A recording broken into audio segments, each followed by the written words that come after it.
Bismillah ar-Rahman ar-Rahim. Alhamdulillah Rabbil Alameen. Wa salatu wa salam ala ashrafil anbiya wal mursalin. Muhammadur Rasulullah sallallahu alayhi wa alihi wa sallam. Tasliman kathiran kathiran. Amma ba'du.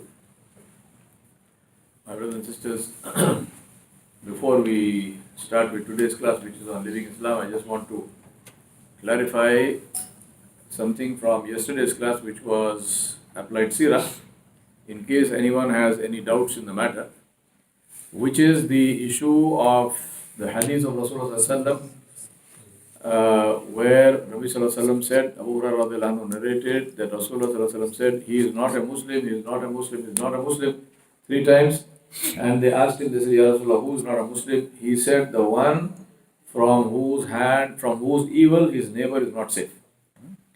And in another place, Nabi sallallahu alaihi wasallam said, the one from whose hand and his tongue the neighbor is not safe. Now, the important thing to understand is here we are not pronouncing takfir on anybody. We are not saying that somebody, because if somebody irritates a neighbor, it does not mean he has become kafir. That is not the intention of the hadith at all. So, in case anybody had that impression, let me clarify that. That is not the meaning. Causing trouble to your neighbors is a major sin. And a major sin means that Allah will not forgive unless the person makes tawbah, istighfar, unless he makes it okay with the other person. And then, of course, if that happens, then Allah has the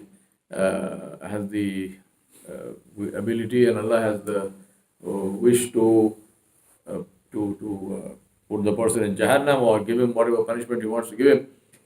So it's a major sin, but it's not a question of takfir. So it's not obviously I didn't mean that in any case. And anyway, if somebody had that impression, please clear that impression. We are not saying that somebody, when Nabi Sallallahu Alaihi Wasallam said he is not a Muslim, the Prophet Sallallahu Alaihi Wasallam himself is not pronouncing takfir on anybody, and we are also not pronouncing takfir on anybody. Do you want to sit on a chair, please? Oh, I'm fine. You okay? Okay. So I just want to make this clear. The purpose of these lectures, also let me say it, the purpose of these lectures, please don't be under any mistaken impression. This is not a khutbah, number one. Number two, the purpose of these lectures is not to make rulings on fiqh. I am not a mufti, I never claim to be a mufti.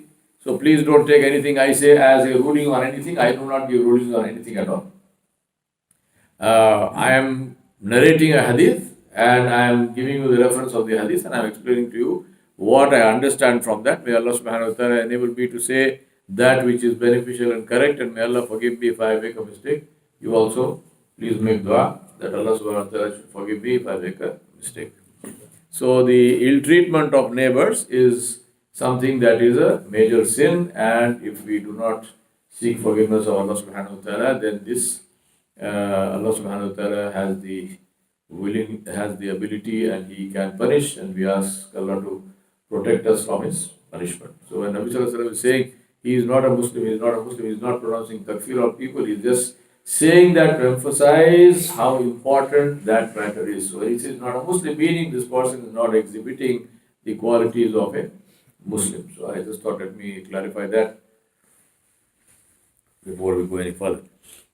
Today, inshallah, in terms of living Islam,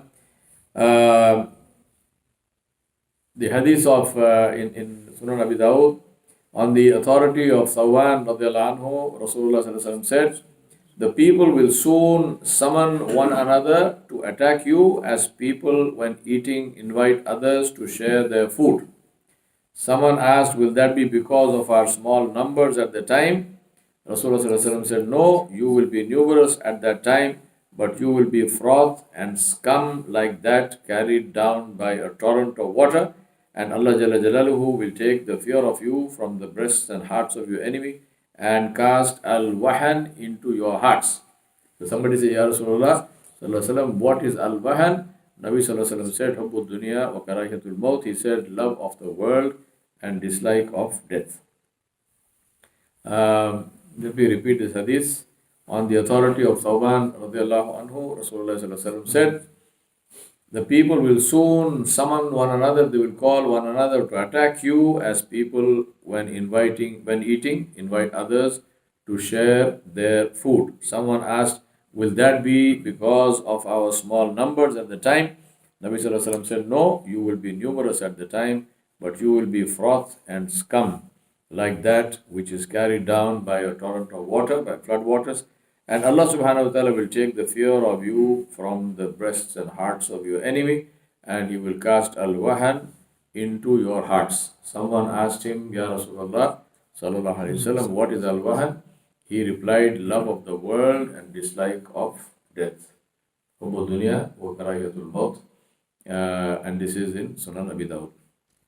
The important thing to remind ourselves, first of all, is the purpose of these lectures, as I mentioned, is not giving fiqh rulings. This is to remind ourselves of how we need to practice Islam and how we need to live by Islam, because in this there is benefit for us in this world and the next.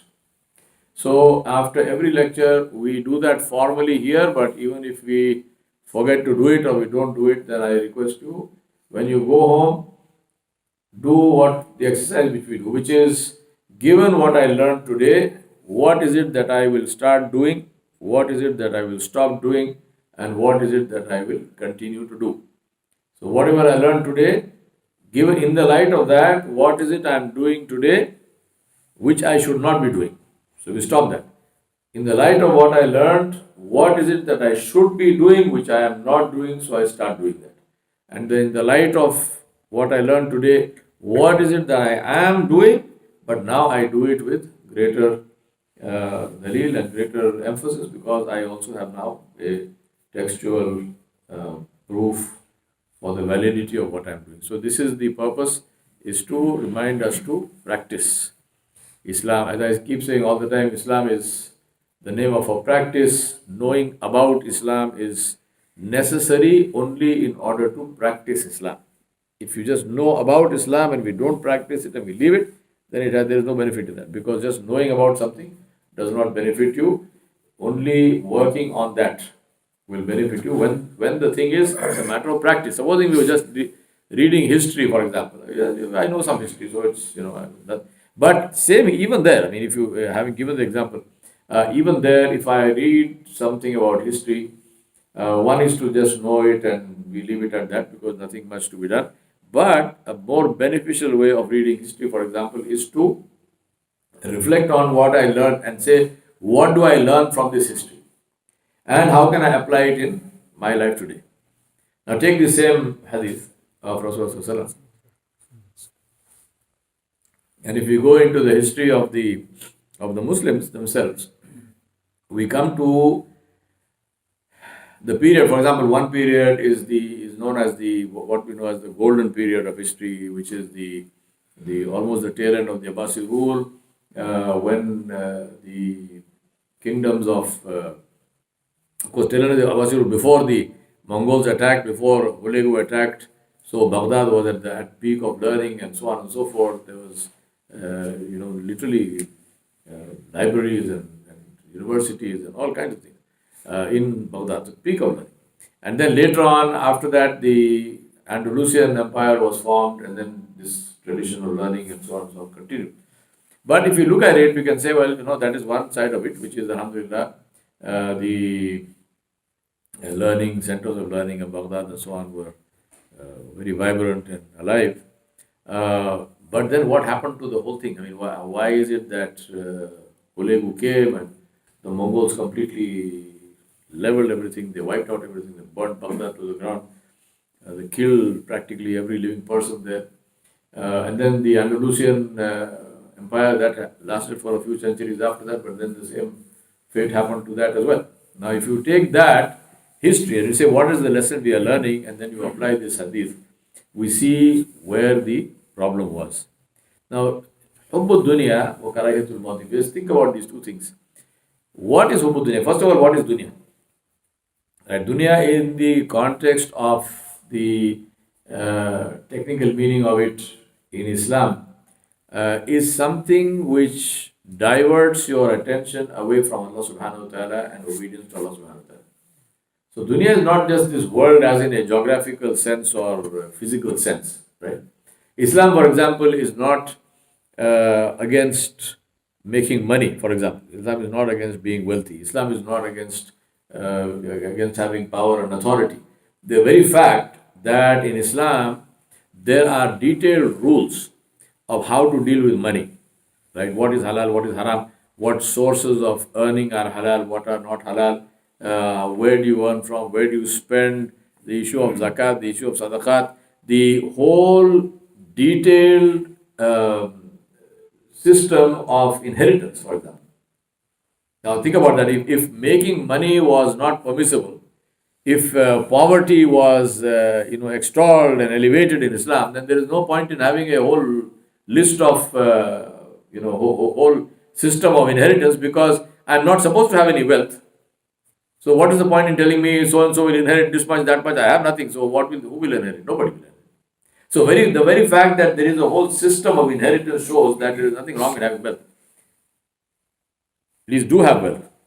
What Islam does with regard to, let me take this a little bit further. So this is as far as wealth is concerned. Take a word about power and authority, political power, different kinds of power, authority, and so on. Is it permissible in Islam? Is it good? Is it something which you should pursue? What must you do? Again, the same logic applies, because Islam has a detailed set of things. For example, Nabi Sallallahu Alaihi Wasallam told us who to appoint as an Amir and who not to appoint as an Amir. What is the basis on which you appoint? What are the duties? This and that. Now, obviously, if it was prohibited, for example, if Islam had the system that was there in Coptic Christianity, for example, or Hinduism, and so on and so forth, where the world itself is considered as negative. So you must not earn money, you must not have power, you must not have wealth. Go sit quietly in one cave somewhere and reject the dunya. If that was the case, then there would be no laws of inheritance, there would be no rules of how to earn, where to spend, any of that. There would be no need, because we are supposed to reject the dunya. So we reject the dunya, khalas, we become fuqara. Yes, sir. We are waiting, expecting something. Something. Alhamdulillah. Continue. Does anybody by chance have an extra phone on them that may not be there, By that they mistake. picked up accidentally? No? Just double check. We're missing a phone. Everybody. I check, wallah. I check many times. I check many times. Okay, you didn't pick it up accidentally. You picked it up deliberately. Now take it out. Check there's a call box.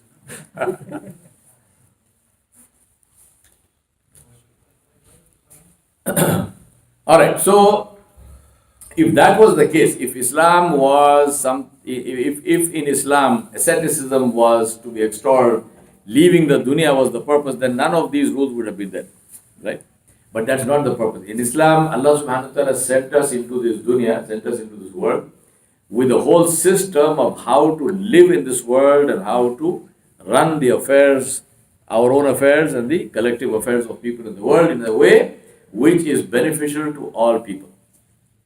So this itself is proof that Allah didn't send us into this dunya to reject the dunya. Allah sent us into the dunya to live in this dunya.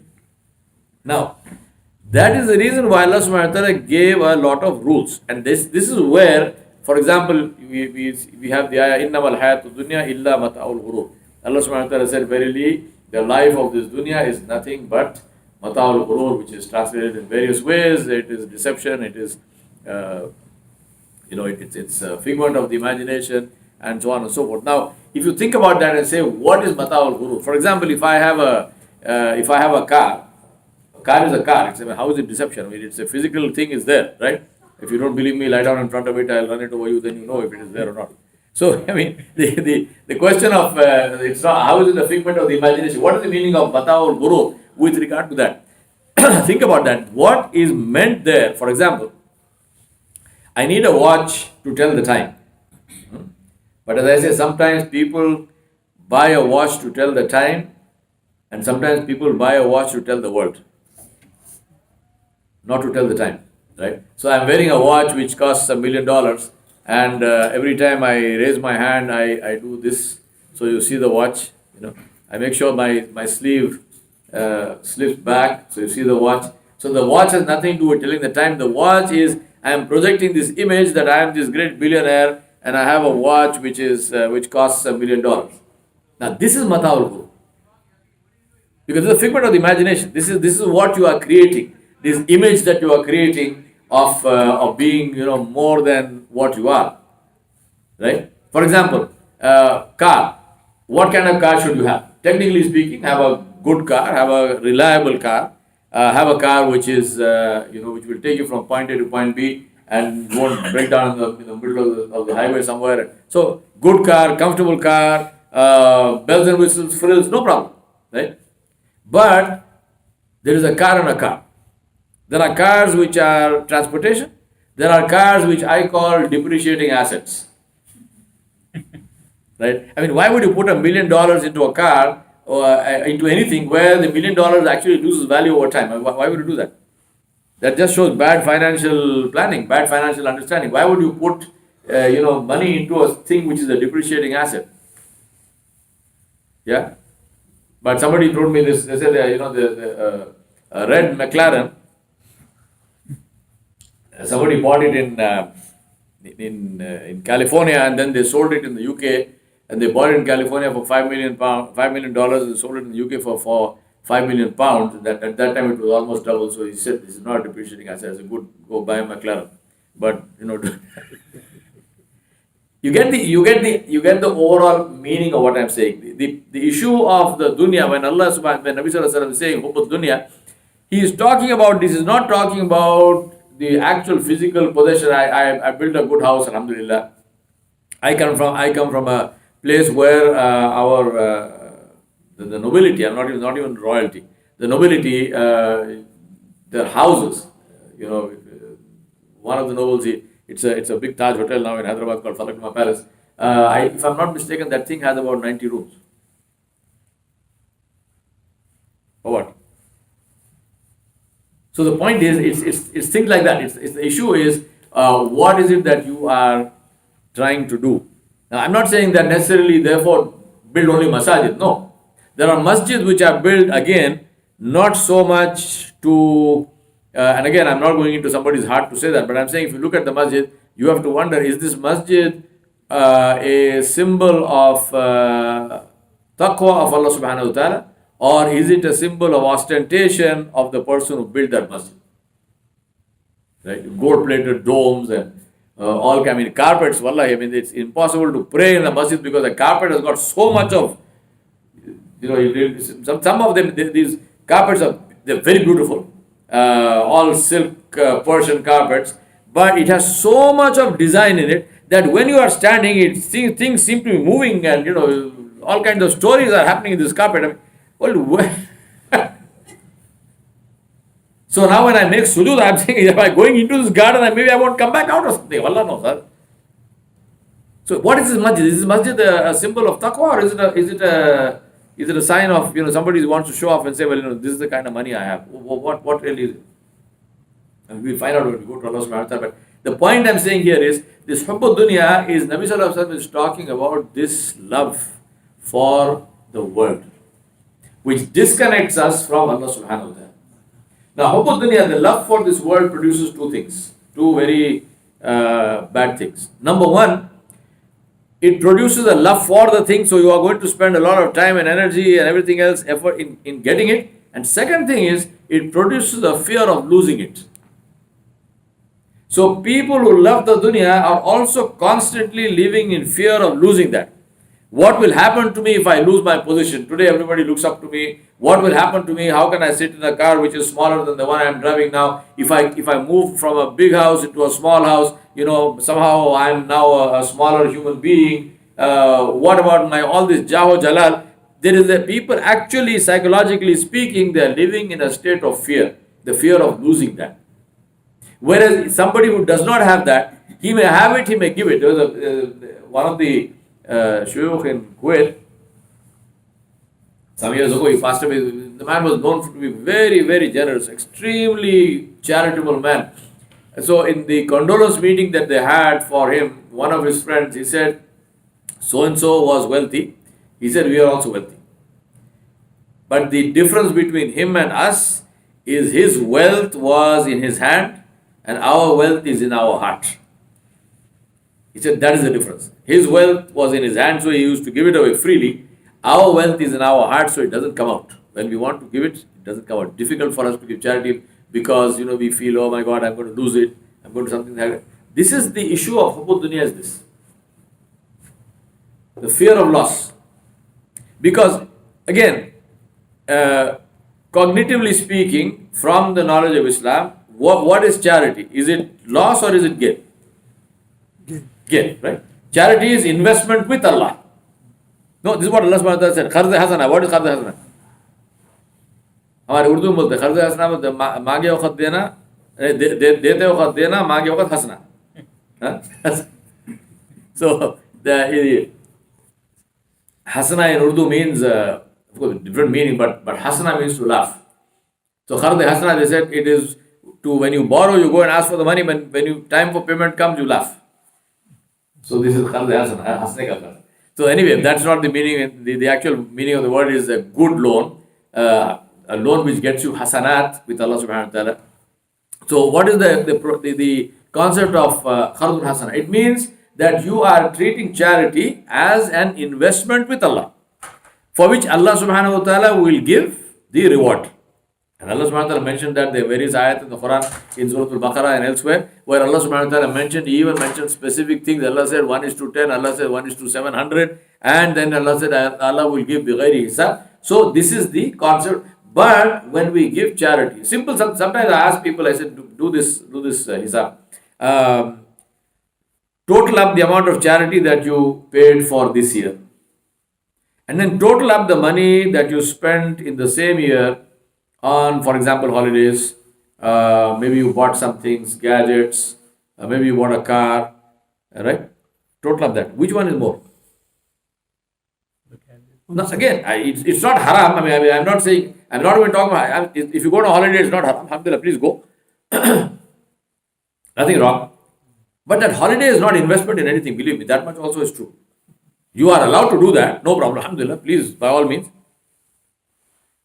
But the charity you are giving is investment with Allah subhanahu wa ta'ala. Do we really believe it's investment? In here, yes. But in here, in the heart, do we really believe that's investment? I'm just saying, these are the signs of Hubbud Dunya. What is Hubbud Dunya? Hubbud Dunya is to love the dunya in a way where it distracts me from Allah subhanahu wa ta'ala, and it ties me down in the world where I don't want to lose it. I am afraid of losing it. I am constantly living in this fear. There's a beautiful story about one of the Tabi'un, and his name was Hatim bin Asam. Rahmatullah alayhi, Hatim bin Asam. He was one of the great Tabi'un scholars. And his sheikh was Shaqiq al-Balkhi, rahmatullahi alayhi. So the story is that Hatim al-Asam decided to go for Hajj. So in those days, Hajj meant a long journey, cost a lot of money, you were away for many months. So he made mashwara with his family and he said to them, look, I have collected enough money to go for Hajj, but I don't have too much money to leave behind with you guys, so you will have to rough it out. So is it okay? Do you permit me to go?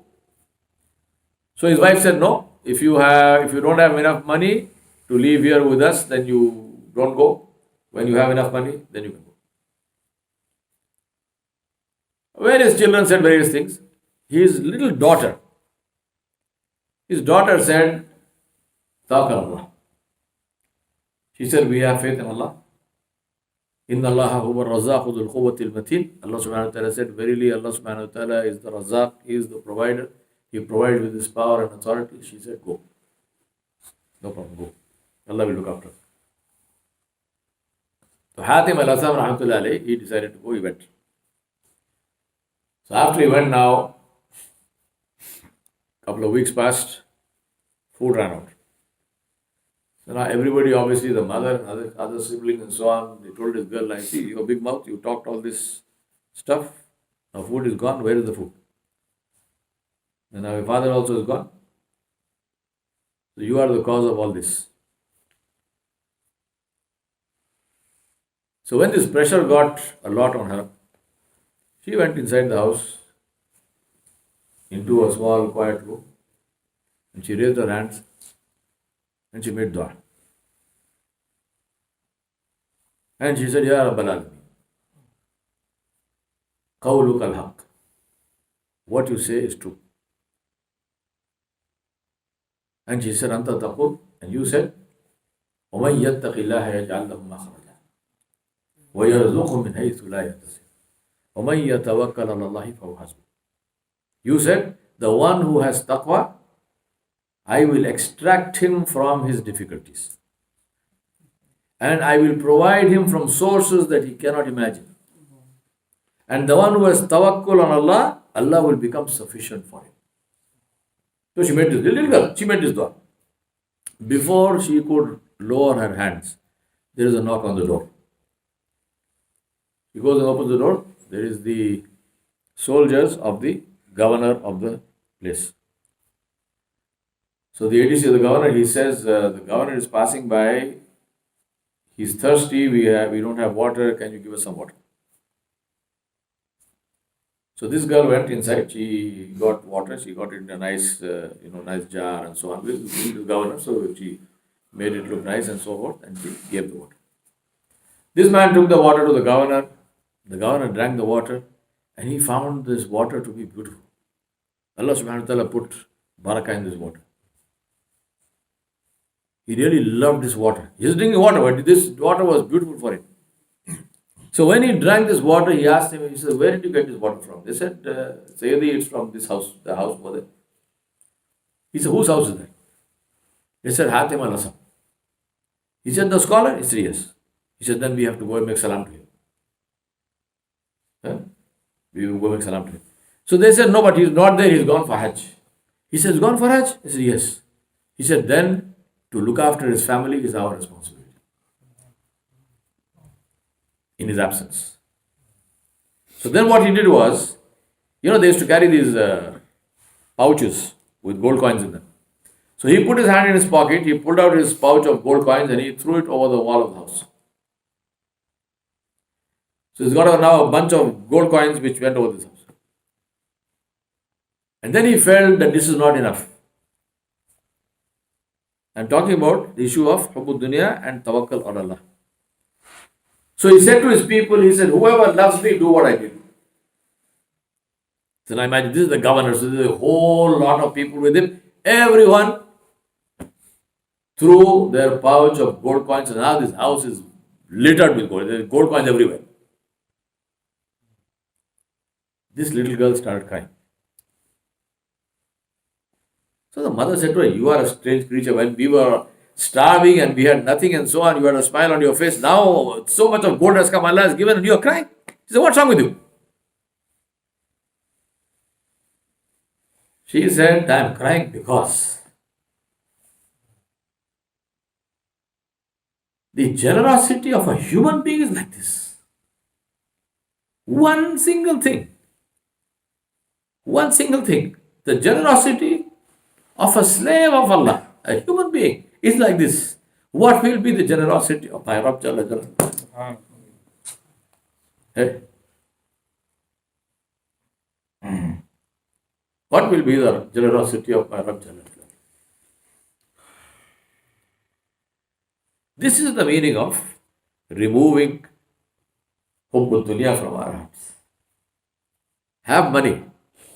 You should have money. There's nothing glorified or romantic about poverty. If Allah has not given, that's a different issue. But just being lazy, not working, right? This is not from Islam. Work hard, earn money, have power, have authority, but don't keep it in the heart. Don't keep it in the heart. Use it, invest it in the path of Allah subhanahu wa ta'ala. Let the whole world benefit from that. Let the whole world benefit from that. It's like a huge tree which has shade and which is full of fruit. What happens if somebody throws a stone at the tree? What does the tree give in return? Fruit. Because the tree can only give what it has, and it has only good.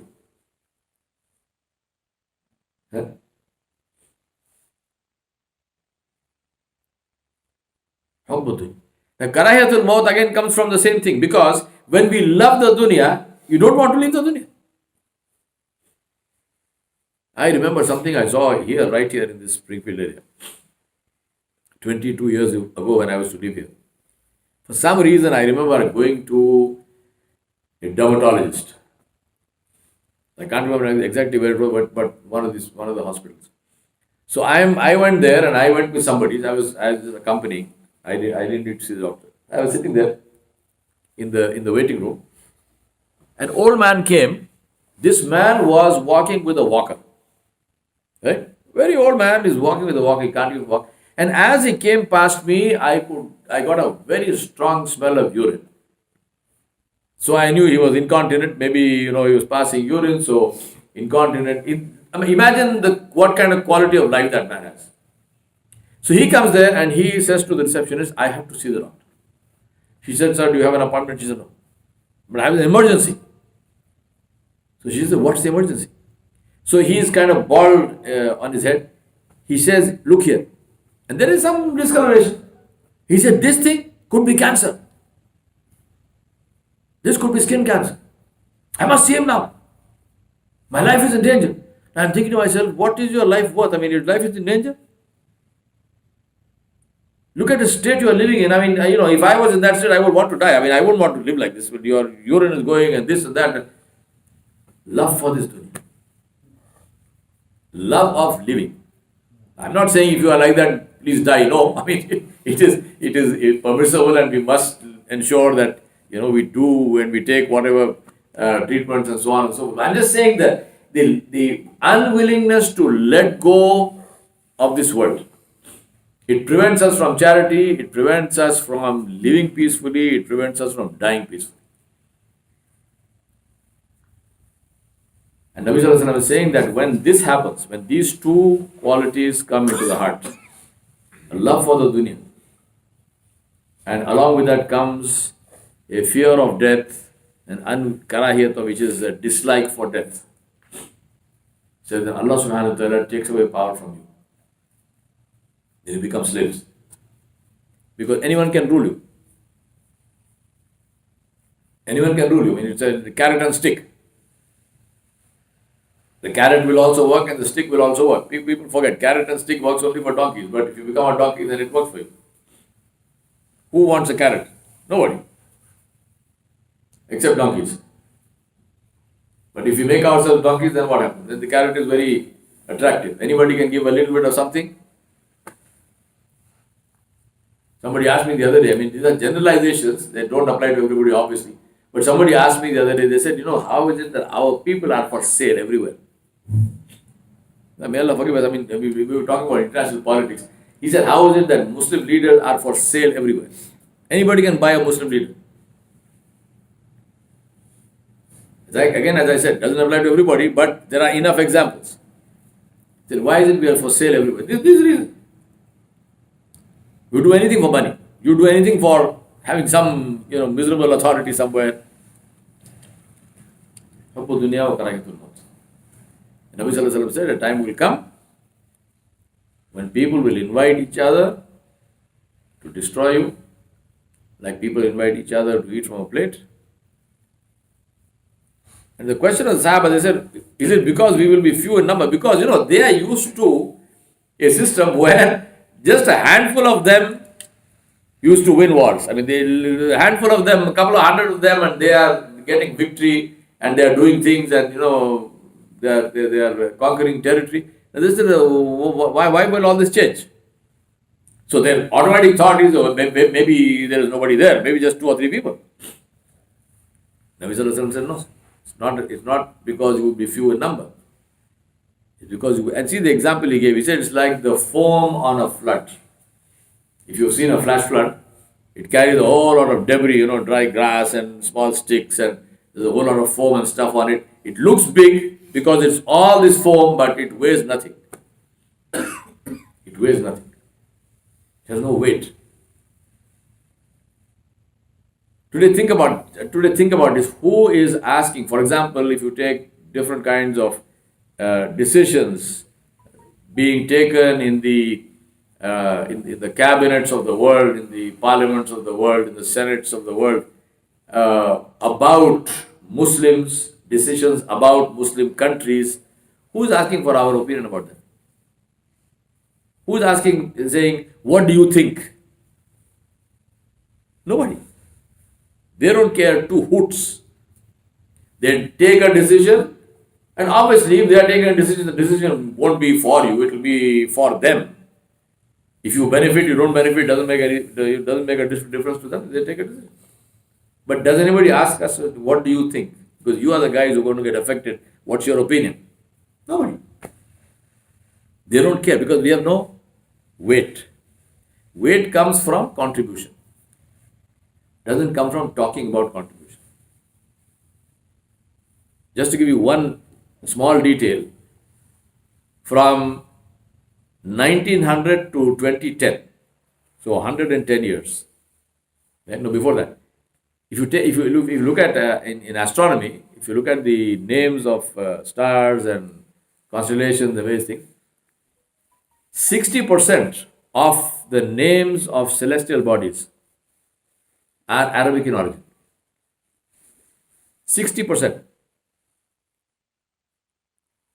But if you take the period from 1900 to 2010, which is a period of 110 years, 3 Muslims, only 3, won the Nobel Prize in Science, in Physics and Chemistry.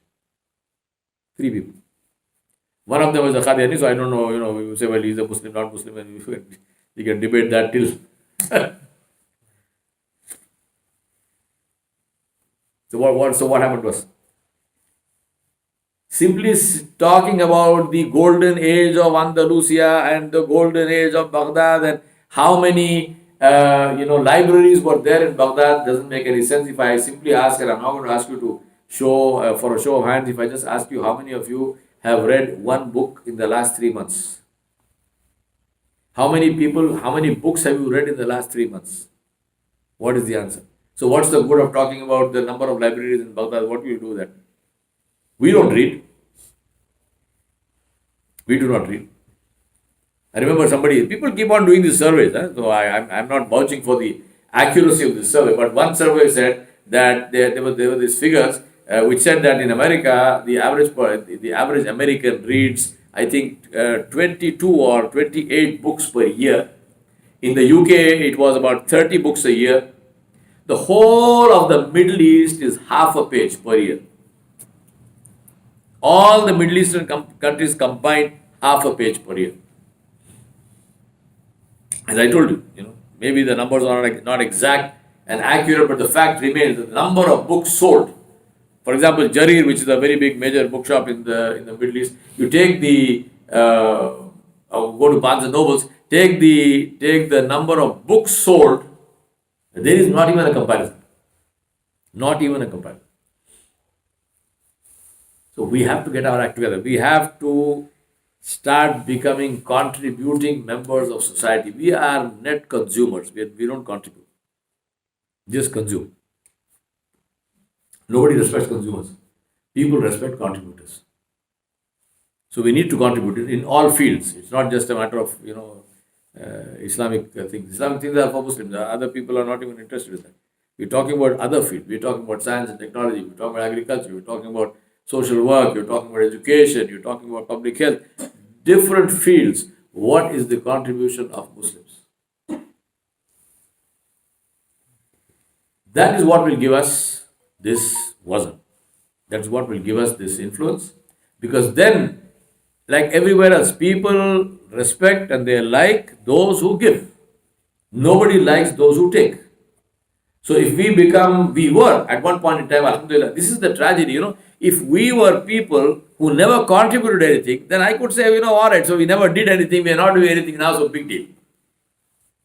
But that's not the case. We were huge contributors. And then we just fell off the side of the earth or something, God knows. Now, this is not, I'm not saying this to make you depressed. You're looking depressed already, but come back on the table, which is that this is changeable. We need to change that.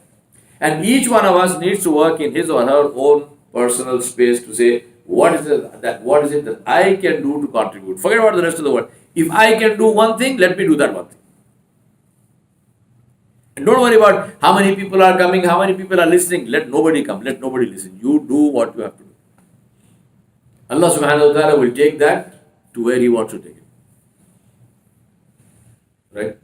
We ask Allah subhanahu wa ta'ala Jalla Jalaluhu to be pleased with you, to never be displeased. We ask Allah subhanahu wa ta'ala to enable us to live according to the sunnah of His Habib Muhammad sallallahu alaihi wasallam, and to live in a way which is obedient to Allah subhanahu wa ta'ala. We ask Allah subhanahu wa ta'ala to show us ways to contribute in this world and to help us understand that this contribution is investment in ourselves and in our own akhirat. We are not doing it for somebody else, we are doing it for ourselves. We ask Allah subhanahu wa ta'ala to help us to understand this and to do this and to continue to do that till the last day of our lives on this earth. We ask Allah to keep us in a state of obedience and to take us in a state of obedience. Wa sallallahu ala nabiyil kareem wa ala alihi wa sahbihi ajma'in bi rahmatika.